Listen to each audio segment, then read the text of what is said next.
독일 보름스의 한 작은 공원. 평범해 보이는 이 공원에는 500여 년 전 세계의 역사를 바꿔놓은 인물들의 이야기가 남아있다.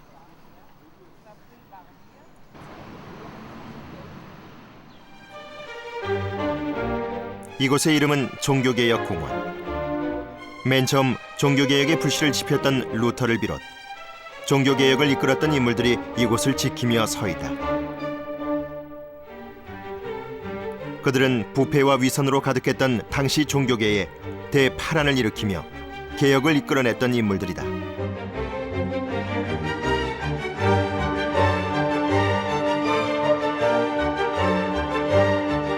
구원은 누군가로부터 살 수 있는 것이 아니라 오로지 성경을 통해서만 얻을 수 있다.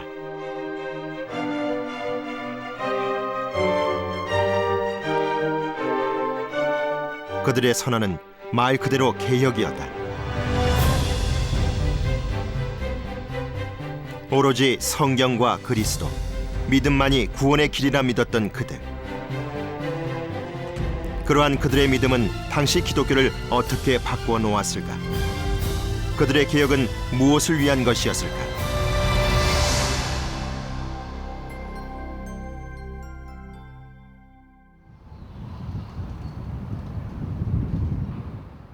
독일 북동부 인구 5만 구동독의 작은 도시 비텐베르크. 조용하고 한적한 이 도시에 언제나 관광객들의 발길이 끊이지 않는다. 비텐베르크를 찾는 관광객들이 보고자 하는 것은 오래된 작은 교회 하나, 바로 성문교회다. 1490년 세워진 이 교회는 유네스코가 지정한 세계 문화유산 중에 하나다.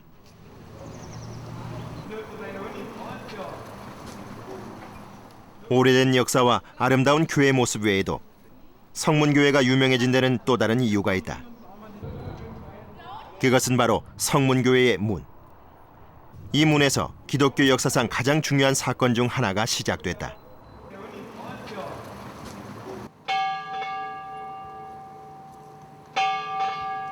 비텐베르크 성문교회는 16세기 가톨릭 교회의 비리에 맞서 원래 기독교 정신으로 돌아가고자 했던 종교개혁의 주창자 마틴 루터의 교회이기도 하다.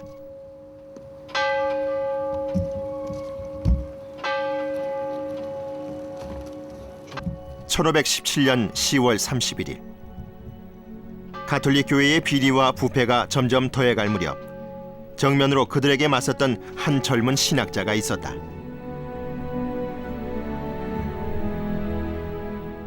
그의 이름은 마틴 루터. 그는 당시 비텐베르크 대학에서 신학을 가르치던 젊은 신부이자 신학 교수였다.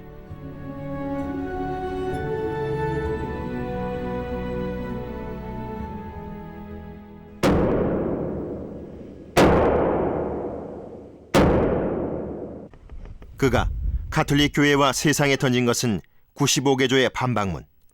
그것은 부패로 얼룩진 종교계에 던지는 도전장이기도 했다.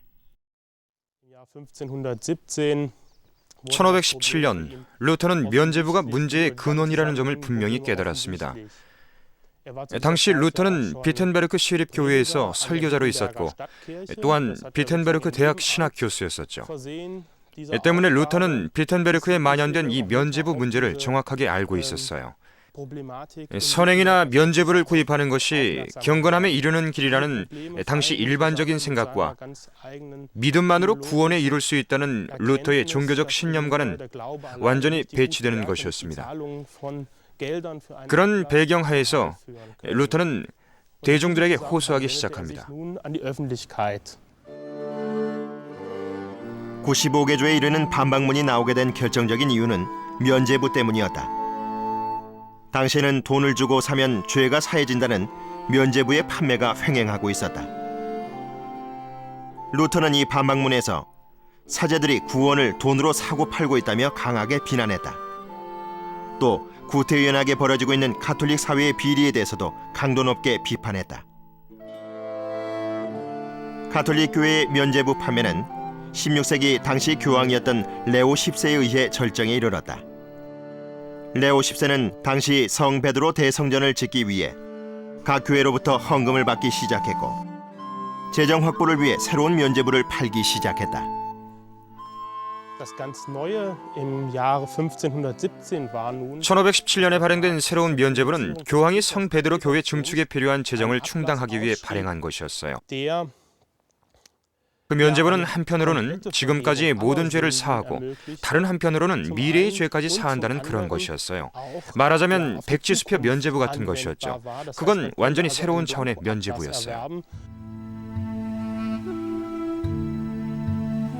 이렇게 모여진 돈은 당시 가톨릭 교회의 권위를 자랑하기 위한 교회 건립이나 허례허식에 사용되는 경우가 많았다. 루터가 비난하고 나선 것도 바로 이런 부분들이었다.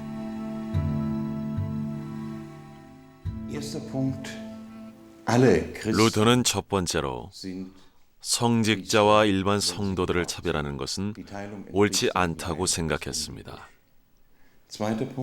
두 번째로는 성찬과 세례 외의 나머지 의식들은 교회에서 만들어낸 것에 불과하다고 믿었습니다.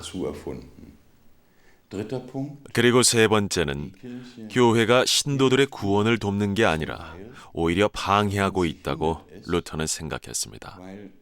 왜냐하면 평신도들은 자신의 믿음에 대해 책임져야 할 부분이 있는데 교회가 이를 뺏어가고 있었으니까요. 유럽을 뒤흔들었던 종교개혁자 루터는 구 동독의 한 작은 마을에서 태어났다. 독일 북동부 지역 잘레 강가에 위치한 아이슬레벤.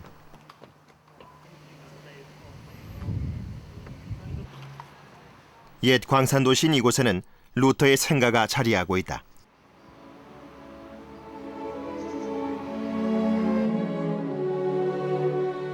루터는 이곳 아이슬레벤에서 광산업을 하던 아버지 밑에서 태어났다.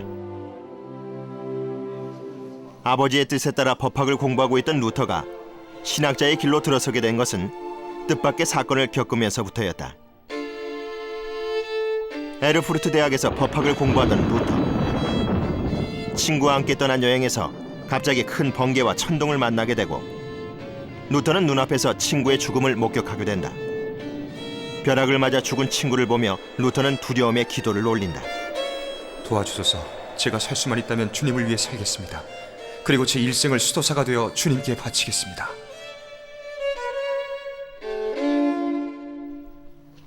에르푸르트 수도원.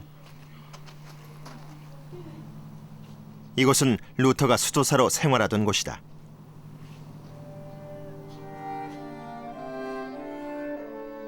루터는 아버지의 강력한 반대에도 불구하고 당시의 맹세대로 수도원에 들어간다. 그리고 그는 이곳에서 하나님의 말씀에 대해 눈을 뜨게 된다. 루터는 무엇보다 성경을 읽고 또 읽는 성실하고 검소한 학생이었던 것으로 전해진다. 수도원에서 루터는 부지런한 학생이었습니다. 그 어떤 학생보다 열심히 성경을 공부했어요. 하지만 루터는 자신이 성경에서 배우는 것과 수도사로서의 자신의 삶에 괴리가 있다는 것을 깨닫기 시작했습니다. 긴 고민 끝에 루터는 단계적으로 가톨릭 교회들에 대해 비판을 가하기 시작했습니다. 처음에는 대학의 신학 교육을 비판했고 이어서 면죄부에 대한 비판을 통해 자신의 지지층을 넓혀갔습니다.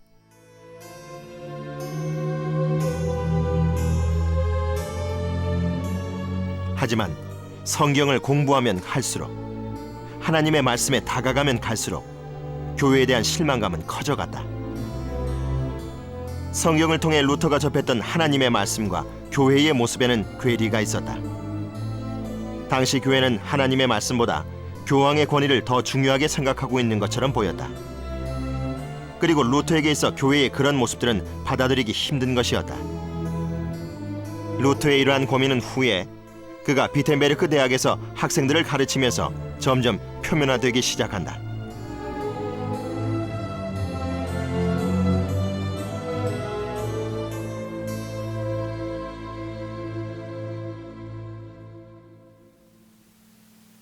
루터가 신학교수로 일했던 비텐베르크 대학. 그는 이곳에서 성경에 대한 연구에 점점 더 몰두하면서 그리스도에 대한 믿음만이 우리를 의롭게 해줄 수 있다는 사실을 깨닫게 된다.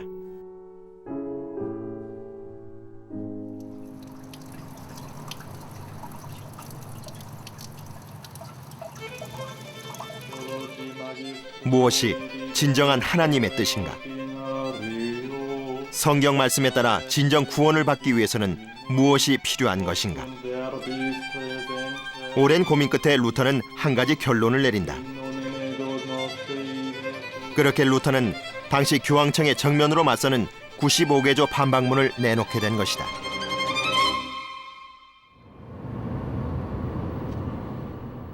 독일 라인 강변에 위치한 보름스 지방. 보름스에는 독일 3대 성당 건축물로 일컬어지는 보름스 대성당이 위치하고 있다.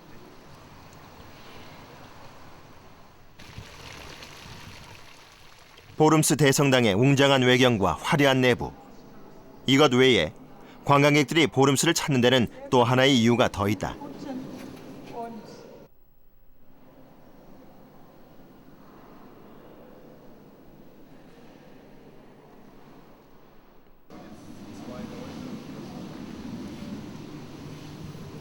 성당 옆에는 루터의 자리라 불리워지는 곳이 있다. 루터는 보름스 의회로 불려가 이곳에서 재판을 받았다. 공공연히 가톨릭 교회의 비리와 부패를 비난했던 루터는 당시 가톨릭 신부들과 지역 제후들의 눈에 가시와 다름없었다.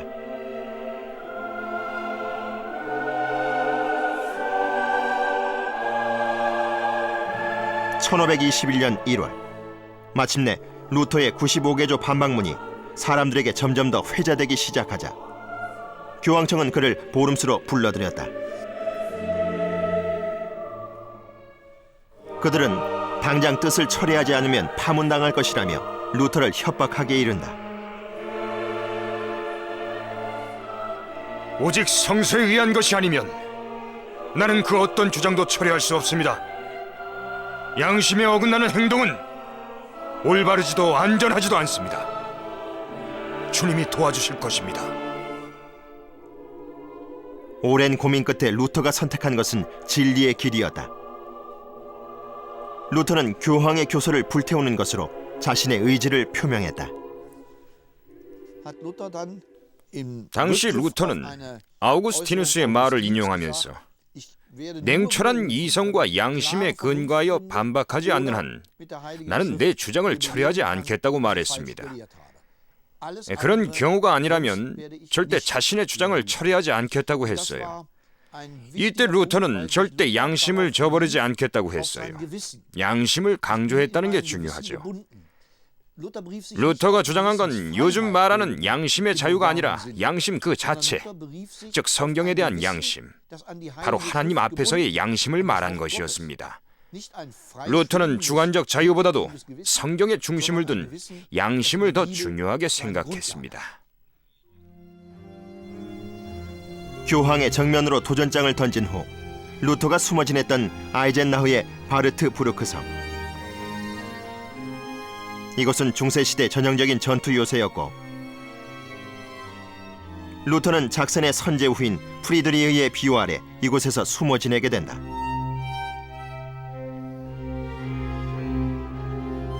이곳에 머무는 동안 루터는 오랫동안 꿈꿔왔던 일을 해내게 된다. 어려운 라틴어로 돼 있어 일반 성도들은 이해하기 어려웠던 신약 성서를 독일어로 번역한 것이다.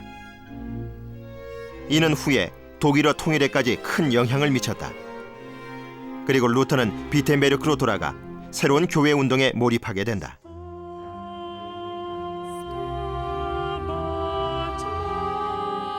기득권의 공격과 목숨의 위협 앞에서도 자신이 믿는 진리와 믿음을 지켜낸 루터. 이러한 종교개혁운동의 움직임은 루터가 처음은 아니었다. 그간 교회를 개혁해야 한다는 주장은 끊임없이 있어왔다.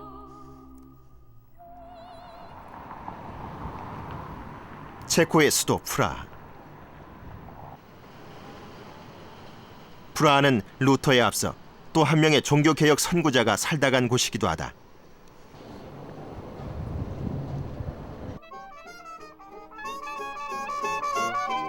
동구권에서 가장 오래된 다리라는 카를대교.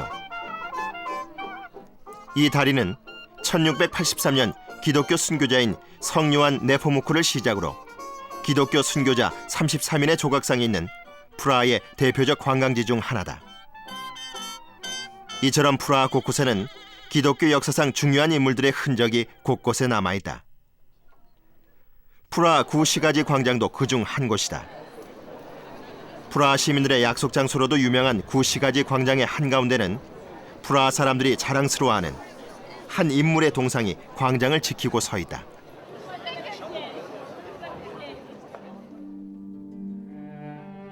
그의 이름은 얀 후스.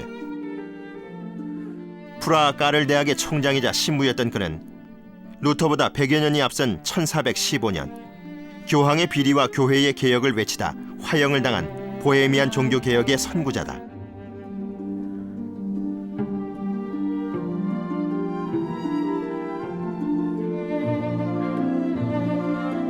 프라하 구시가지. 얀 후스가 주임 신부를 맡고 있었던 베들레헴 교회. 당시 후스의 설교는 다른 성직자들과는 크게 달랐다. 그는 오직 믿음과 성경만을 강조했다.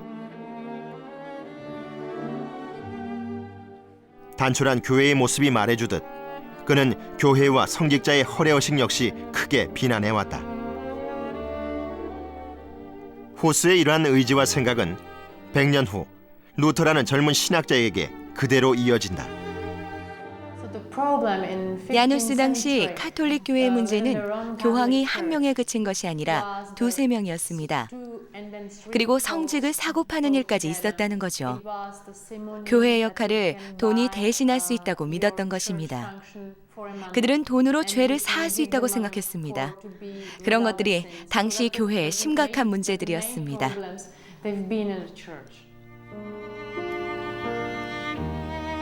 그는 또 성직자와 신도는 서로 평등한 관계라고 믿었다. 그래서 설교 단상을 신자들의 눈높이에 맞춰 낮추기도 했다. 얀 후스의 이러한 성향을 가장 잘 보여주는 것은 교회 안 우물터에 얽힌 이야기다. 당시 우물을 메우고 교회를 증축하자는 주장이 나왔지만 후스는 반대했다. 신도들을 위한 우물이 큰 교회보다 우선이라는 것이었다. 당시 평신도들에게는 힘이 없었습니다. 무엇을 믿고 또 어떻게 살아야 할지 모든 것을 성직자가 결정해 주었습니다. 후스는 이런 점에 대해 크게 반대했죠. 그는 성경에서 말하듯이 평신도들 역시 성직자와 동등한 위치에 있어야 한다고 주장한 것입니다. 성직자와 평신도는 단지 맡은 역할이 다를 뿐 그 위치는 동등해야 한다고 주장한 것이죠. 그의 이러한 주장은 민주주의 원리에 근거해 교회 내에 큰 변화를 가져온 거죠. 하지만 그의 그런 생각들은 당시로서는 파격에 가까웠다. 그가 민중에게 참 진리를 전하기 위해 제일 먼저 시작한 일은 라틴어 성경을 체코어로 번역하는 것이었다. 하지만 그의 이런 행보는 곧 반발을 불러왔다. 설교 단상을 낮추고 체코어 성경을 읽는 후스를 당시 가톨릭 사회는 이단으로 치부했다. 교황청의 회유에도 굴하지 않았던 후스. 그렇게 그는 이단이라는 누명을 쓰고 화형당하기에 이른다.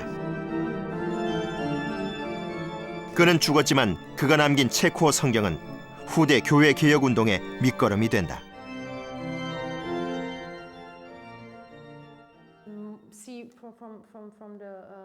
야누스가 원했던 것은 바로 사람들의 자유의지였습니다. 그는 신도들에게 자유롭게 생각하는 것에 대해 가르쳤는데 그것은 개인의 자유의지가 교회에 의해 억압되어서는 안 된다고 믿었기 때문이었습니다. 이런 그의 생각은 오늘날의 교회에서도 중요하게 여겨지고 있습니다. 그러니까 교회의 규범에 따른 것이 아닌 자신의 의지에 의해 하나님과의 자유로운 관계를 유지하는 것이 가장 중요하다는 것입니다.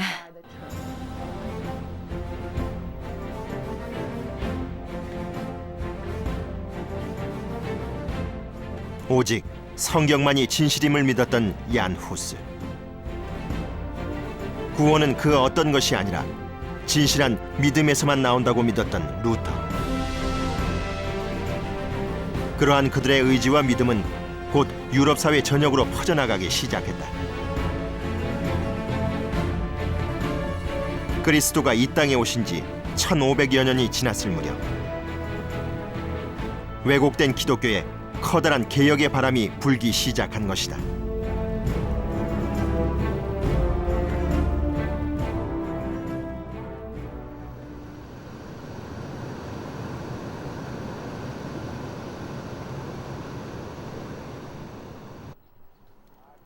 스위스의 대표적인 도시 취리히.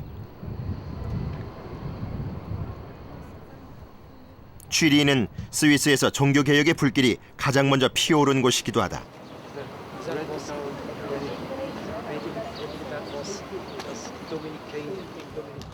독일과 위치상으로 가까운 스위스에서 역시 당시 교회의 부패와 비리를 성토하는 목소리가 점점 커져가고 있었다.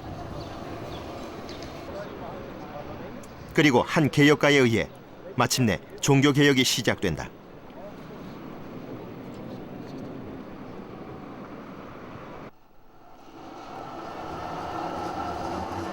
취리히 호숫가에 위치한 바서 키르헤 교회.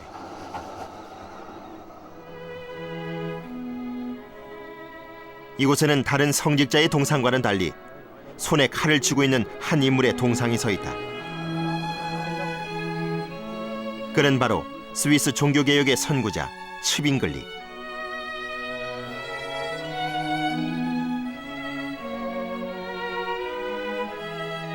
그가 이끌어온 스위스의 종교개혁은 교회 스스로의 변화를 요구했던 루터의 개혁과는 좀 다른 것이었다.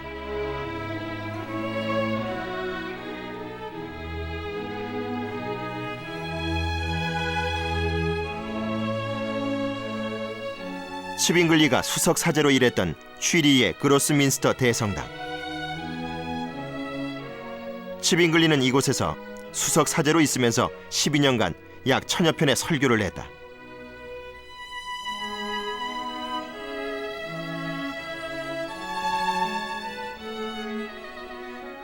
그의 설교는 당시로서는 파격에 가까웠다. 그는 교황보다는 성경의 권위가 더 우위에 있다고 신도들에게 가르쳤다.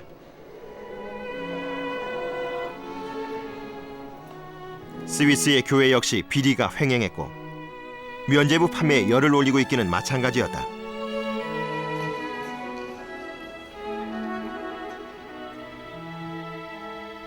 츠빙글리가 루터나 여타 종교개혁가보다 더 강도 높여 교회를 비난한 데는 그만한 이유가 있었다.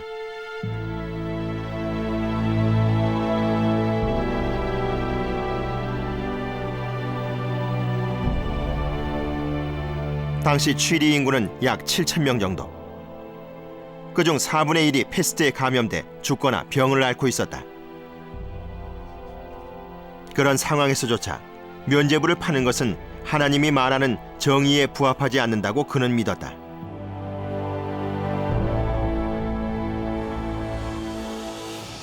츠빙글리는 하나님의 나라와 우리가 사는 세상은 분명히 다르다고 말했습니다. 그러나 정치적 필요에 의해 이것을 구분해서는 안 되고 오히려 세상의 법이 하나님 나라의 정의를 닮으려 노력해야 한다고 주장했습니다. 이 츠빙글리가 중요한 건 바로 이 때문입니다. 츠빙글리는 최초로 당시 교회의 법이나 규범이 신이 정한 것이 아닐 수도 있다는 생각을 했습니다. 인간에 의해 만들어졌다는 것이죠. 츠빙글리는 법은 고치고 바꿀 수 있는 것이라 봤습니다.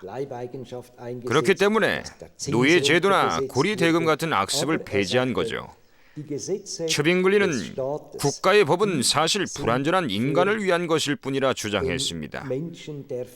인간은 결국 신보다 낮은 존재요, 보잘것없는 존재에 지나지 않죠. 이에 따라 츠빙글리는 우리 인간들이 정의라 칭하는 것은 하나님의 정의에 비하면 너무도 무가치하다고까지 말했습니다.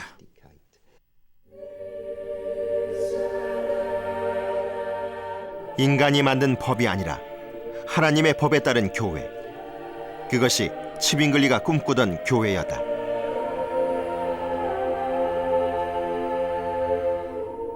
철저한 성경주의에 입각했던 츠빙글리는 당시 취리 의회에 공개 토론을 요구한다. 그것은 교황의 권위에 정면으로 맞서는 일이었다.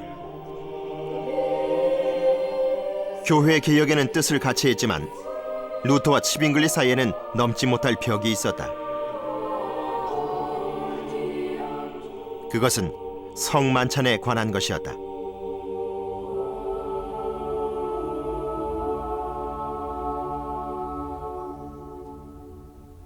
성만찬에 쓰이는 빵과 포도주에 그리스도의 몸이 들어있느냐 아니냐는 것이 그 논쟁의 핵심이었다. 루터는 성만찬의 두 형색인 빵과 포도주에 그리스도의 몸이 들어있다고 믿었던 반면 츠빙글리는 그것은 상징일 뿐이라고 주장했다. 루터와 츠빙글리가 이같이 신앙적인 대립을 보이자 당시 헤센의 선제우는 이 두 사람을 불러 마르부르크 회담에서 합의를 보게 한다. 이때 루터와 츠빙글리는 서로 입장차를 보이던 14개 조항에 있어서 합의를 보게 된다. 하지만 성만찬에 관한 것만은 끝내 합의에 이르지 못했다. 성만찬에 관한 믿음은 츠빙글리에게 있어 바꿀 수 없는 확고한 신념이었다.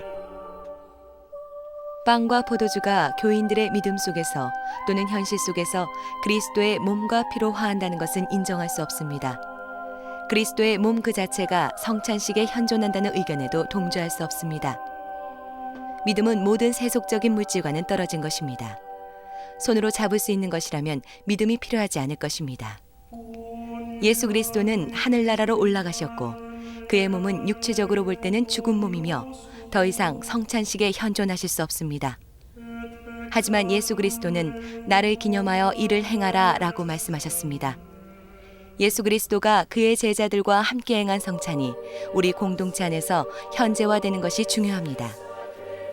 그리스도인은 그저 단지 가만히 앉아서 아무 생각 없이 빵과 포도주를 받으면 안 됩니다. 예수 그리스도의 죽음의 순환이 무엇을 의미하는가를 현재화하여야 하고 이 사건을 통하여 화해되고 화해 자세가 갖추어지게 되며 충분히 강화되어져서 옛죄로부터 벗어나 앞으로 나아갈 수 있어야 합니다. 성찬의식에서 가장 중요한 것은 그리스도가 현재화하고 있다는 것입니다. 츠빙글리는 성경에 충실하고자 했습니다. 성경을 있는 그대로 해석하고자 했어요. 예수의 뜻이 무엇인지 알고자 한 것이죠. 그러면서 츠빙글리는 미사는 올바른 것이 아니다. 그것은 예전에 제물을 바치던 행위를 재현하는 것과도 관계없는 일이다 라고 했습니다. 희생은 이미 이루어졌습니다. 성경에도 그렇게 나와 있지 않습니까? 지금 우리가 하는 일은 그리스도의 죽음을 현재화하는 것일 뿐입니다. 나아가 그리스도는 성령 안에서 우리와 함께하는 것입니다. 성찬식 그 자체는 중요하지 않습니다. 성찬식은 단지 기념하기 위한 의식일 뿐입니다. 중요한 것은 예수님의 십자가를 기억하고 그의 죽음의 참 의미를 되새기는 것입니다.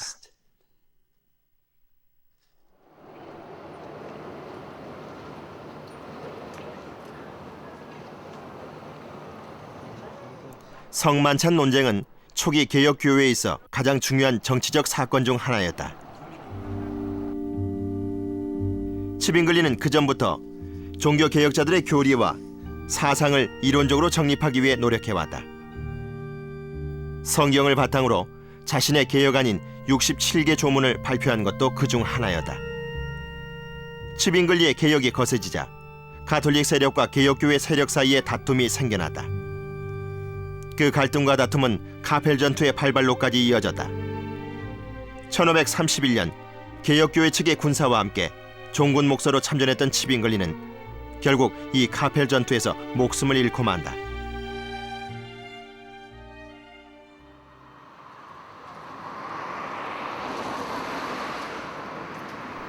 스위스 정치 문화의 중심인 제네바.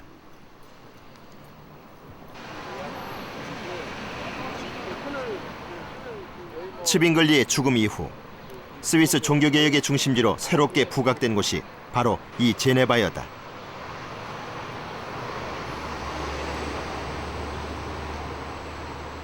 치빙글리의 뒤를 이어 스위스의 개혁교회들을 이끌어간 것은 젊은 개혁가 칼뱅이었다. 제네바를 주무대로 활동했던 칼뱅은 후에 장로교의 시초가 된 개혁교회를 이끌어가던 인물. 제네바 시내에 위치한 한 성당. 이곳이 바로 칼뱅이 설교를 하던 교회다. 칼뱅이 머물렀던 생피에르 성당은 그 유명세에 비해 내부가 상당히 단촐하다. 당시 웅장하고 화려하게 지어졌던 다른 성당과 달리 검소한 이 성당은 누구보다 검소했고 청빈했던 칼뱅의 인물됨을 가장 잘 나타내는 것 중 하나다. 칼뱅의 이런 청빈함은 후에 청교도들에게도 많은 영향을 미치게 된다. 지나치게 화려하고 형식적이었던 당시 교회 의식들을 칼뱅은 점점 배제해 나가기 시작했다. 종교개혁을 성공시키려고 칼뱅은 우선 신앙적인 측면에서, 영적인 측면에서 엄격하게 매주의 설교와 새로운 방식의 예배 형식을 강조했습니다. 성인들뿐만 아니라 어린이들에게까지도 새로운 예배의 진정한 의미에 대해 설교했습니다. 칼뱅은 이런 종교개혁의 의미를 지속적으로 유지하고 싶었습니다. 그래서 카톨릭 예배의 형식적인 것들을 더 이상 예배에서 이행하지 않았습니다.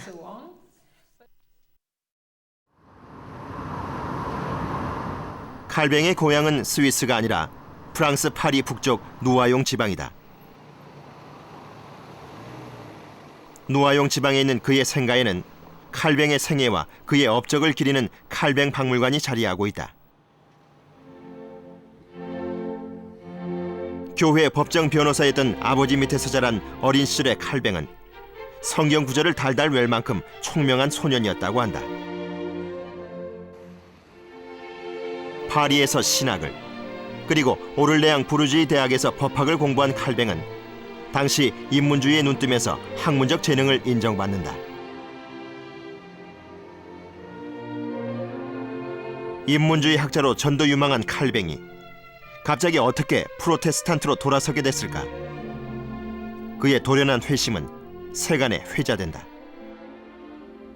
24 신학도 했던 칼뱅은 당시 교회의 비리를 비판하는 연설문을 썼다가 대학에서 쫓겨나게 된다. 이후로 그는 종교개혁운동에 직접적인 관심을 가지기 시작한다. 교회 개혁에 대한 칼뱅의 생각은 1536년 몇 가지 사건들을 통해 구체화된다.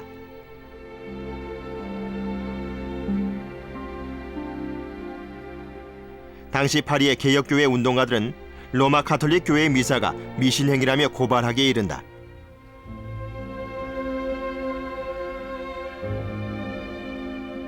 이에 개혁교회에 대한 박해가 시작되고 곧이어 칼뱅은 개혁교회의 입장을 담은 기독교 강요를 내놓는다.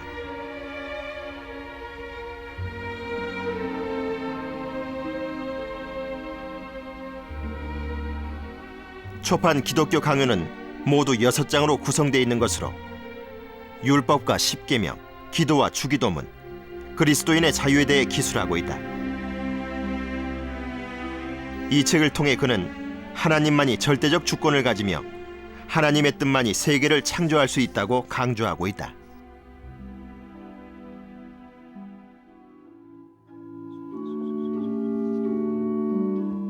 제네바에 위치한 칼뱅 오디토리움. 제네바 대학의 전신인 이곳을 통해 칼뱅은 많은 사람들에게 개혁 사상을 가르치게 된다. 그리고 그들을 통해 개혁교회의 정신은 유럽 각지로 퍼져나갔다.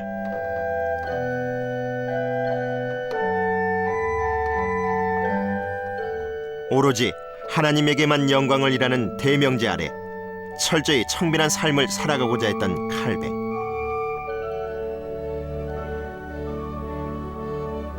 칼뱅의 이러한 생각은 후에 칼뱅주의로 불리며 스위스뿐 아니라 유럽의 개혁운동가들에게 정신적 믿음이 되어주었다.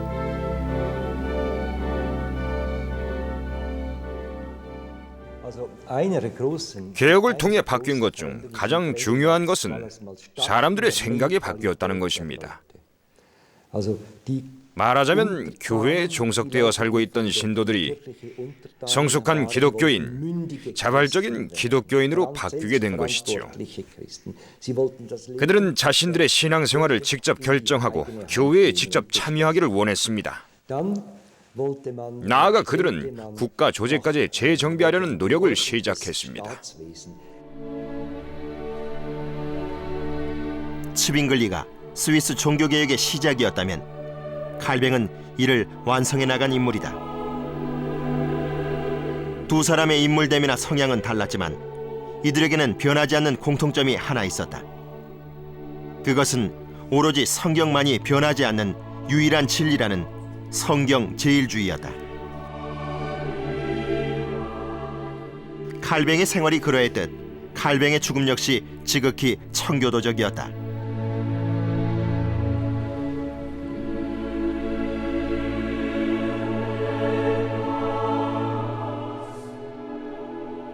칼뱅은 자신을 위해 장례는 물론 그 어떤 표식도 남기지 말라는 유언을 남겼다.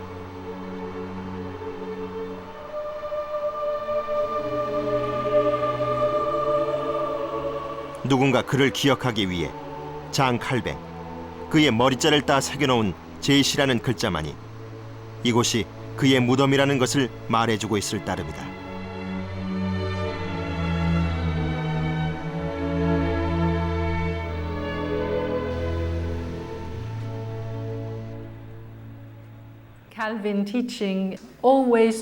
칼뱅은 항상 성경 본문으로 돌아가야 한다고 가르쳤습니다. 그는 성경에 기초한 가장 성경적인 해석을 하기 위해 애썼습니다. 칼뱅은 생페르 교회에서 제네바 사람들에게 설교를 할 때 항상 한 손에 히브리어 성경을 들고 서서 히브리어 성경을 읽으면서 바로 그 자리에서 정확한 프랑스어로 번역을 해주었습니다. 그는 딱딱한 성경 문구를 신도들이 이해하기 쉽게 해석해 주었습니다.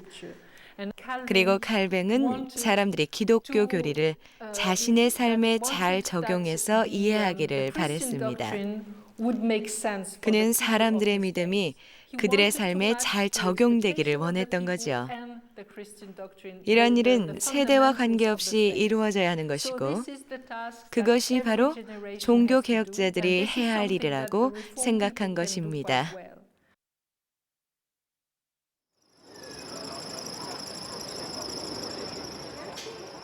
칼뱅 이후 종교개혁의 불길은 유럽 각지로 빠르게 번져나갔다. 영국 스코틀랜드의 에딘버러. 이곳은 해마다 벌어지는 에딘버러 공연예술 축제로 유명한 곳이다.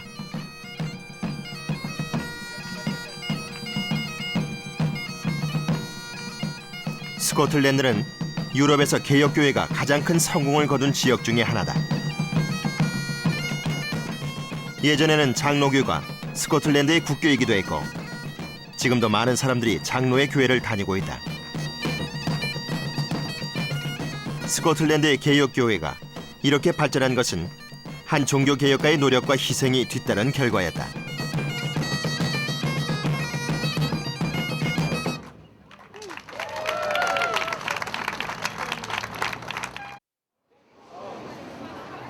에딘버러 시내 한 곳에 위치한 존 녹스 하우스.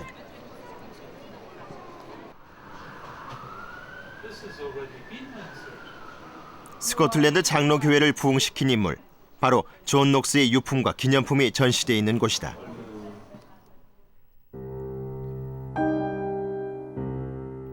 존 녹스는 교회와 성도 간의 평등한 관계를 원했던 인물이었다. 그는 교회의 권력을 성도들에게 돌려줘야 한다고 주장했다. 그는 해링턴 지방에서 농민의 아들로 태어나 대학을 졸업한 후 가톨릭 성직자가 됐다. 그가 가톨릭에서 종교개혁자로 돌아서게 된 계기는 루터주의자였던 위셔트와 만나면서부터였다. 그는 위셔트를 통해 종교개혁의 필요성에 대해 절감하기 시작했다. 당시 그의 개혁은 종교뿐 아니라 사회 전반에 걸친 것이었다. 존 녹스는 성직자를 위해 쓰여지던 모든 교회의 재산과 토지가 교회로 환원돼야 하고 학교 교육을 위해서 사용돼야 하고 그리고 크고 작은 공동체를 위해서 사용되어야 한다고 주장했습니다. 교회의 재산이 가난한 자와 병든 자를 위해서 사용되어야 한다고 그렇게 믿었죠.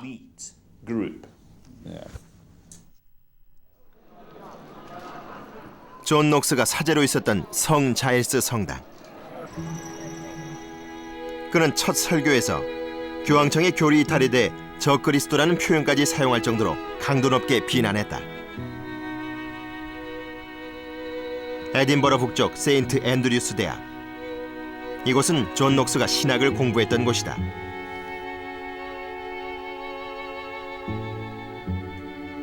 이 무렵 그는 제네바에서 칼뱅을 만나고 그의 교회개혁에 대한 생각에 감화된다.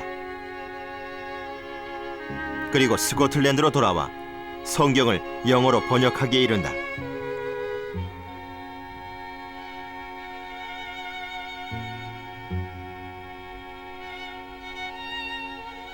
(1560년) 그는 온건한 칼뱅주의에 입각한 스코틀랜드 신앙 고백을 제정한다. 이 스코틀랜드 신앙 고백은 종교개혁자들의 생각과 교리에 대해 총 25개 항으로 나누어 자세히 설명하고 있다.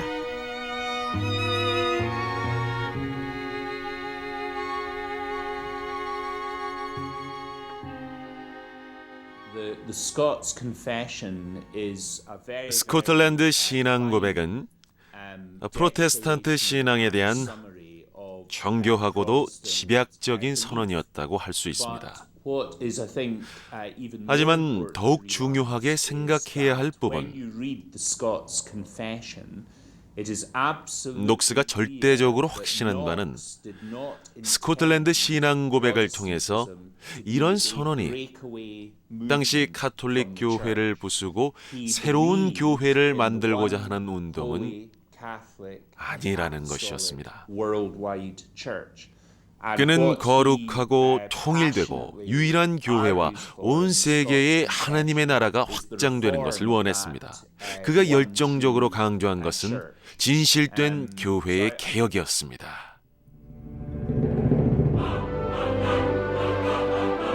루터에서 시작된 종교개혁의 불신은 츠빙글리와 칼뱅, 녹스를 거치면서 당시 유럽 사회에 많은 변화를 불러오게 된다. 이후 유럽 사회 전역은 거센 개혁의 바람을 맞으며 또 한 번 대변혁의 시기를 맞이하게 된다. 독일 아이슬레벤.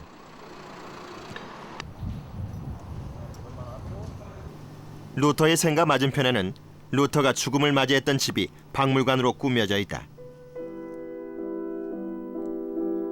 루터는 1546년 63세의 나이로 세상을 떠났다. 그의 제자이자 동료였던 멜란히토는 그의 죽음을 두고 이스라엘의 마부가 사라졌다고 통탄했다. 이곳에는 임종 당시 루터의 얼굴과 손이 그대로 남아있다. 루터가 임종을 맞았던 방 역시 당시의 모습을 그대로 간직하고 있다. 임종 직전 그리스도에게 돌아가겠느냐는 질문에 그는 온 힘을 다해 오 아멘이라고 답했다고 전해진다. 루터의 생애는 길지 않았지만 그가 일생을 통해 말하고자 했던 진리는 500여 년이 지난 지금까지 살아 전해지고 있다.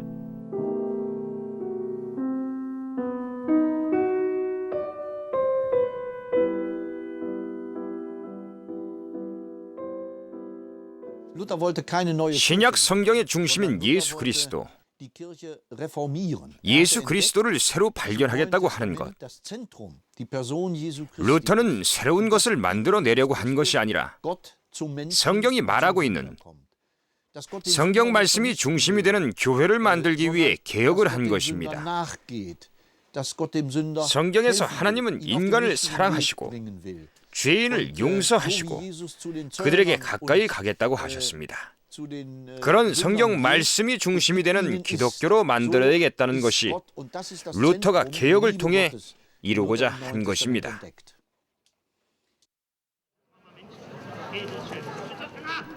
종교개혁의 도시 독일 비텐베르크. 주말에는 도시 중심에 있는 루터 광장에서 공연이 자주 열린다. 하지만 주말 오후 비텐베르크 시내는 정작 교회를 찾는 사람들의 모습은 그리 많이 눈에 띄지 않는다.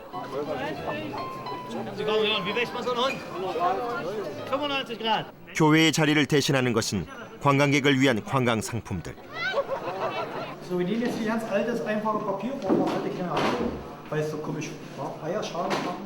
이곳은 루터 시대의 인쇄소를 그대로 재현해 놓은 곳이다.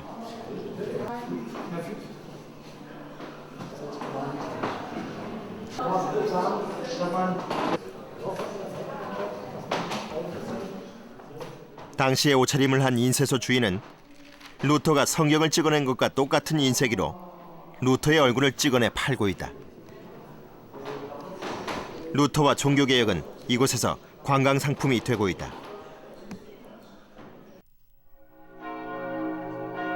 비텐베르크 시립교회. 예배 시간을 앞두고 관광객을 대상으로 전도의 한창이다. Yeah, we have a Wittenberg English Ministry. We're here 6 months every year. With worship in English every Saturday night. We alternate between the two churches. Well, like I said, I mean, 매우 유감스러운 일입니다. we have people who are working hard. 우린 교회 성장을 위해 노력하고 있지만 쉽지만은 않습니다. But it's hard. 저는 It's very hard. I know. 이곳에서 지낸 지 6년째인데요. This is my 6th year. 우리는 이곳에서 많은 사람들을 알게 됐습니다. And some of the 그들 중에는 대부분이 비기독교인이고 and they don't seem interested. 교회에 We 큰 talk 관심이 about it. 없습니다. We do what we can. 하지만 This is just one little 우리는 small part. 최선을 다하고 있습니다.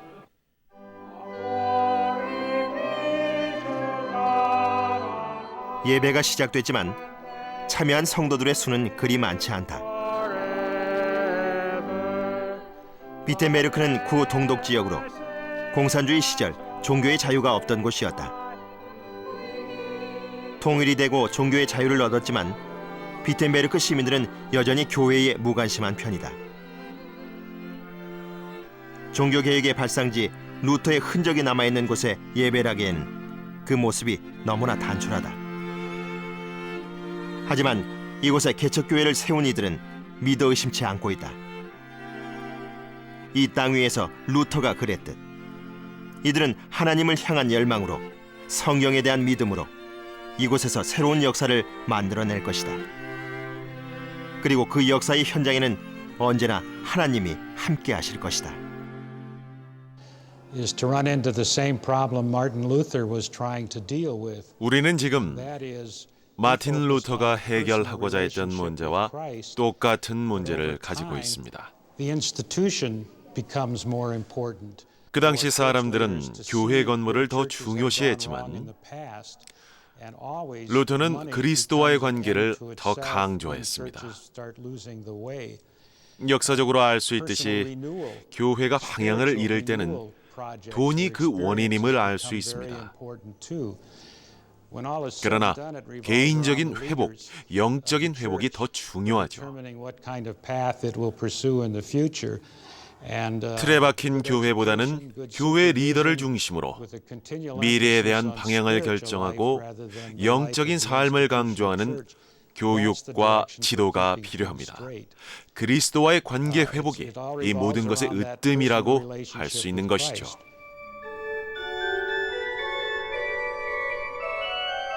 하나님의 말씀과 그리스도, 오직 성경 안에서 구원을 얻을 수 있다는 믿음. 그 믿음은 종교개혁이라는 대변화를 이끌어냈다. 초기 기독교에서 동방교회와 서방교회로, 또 가톨릭 교회에서 개신교회로 끊임없이 갈등하고 분열되어 온 기독교의 역사. 하지만 하나님의 말씀과 온전한 그리스도와의 관계를 회복하자는 종교개혁의 정신은 기독교의 새로운 역사를 만들어냈다.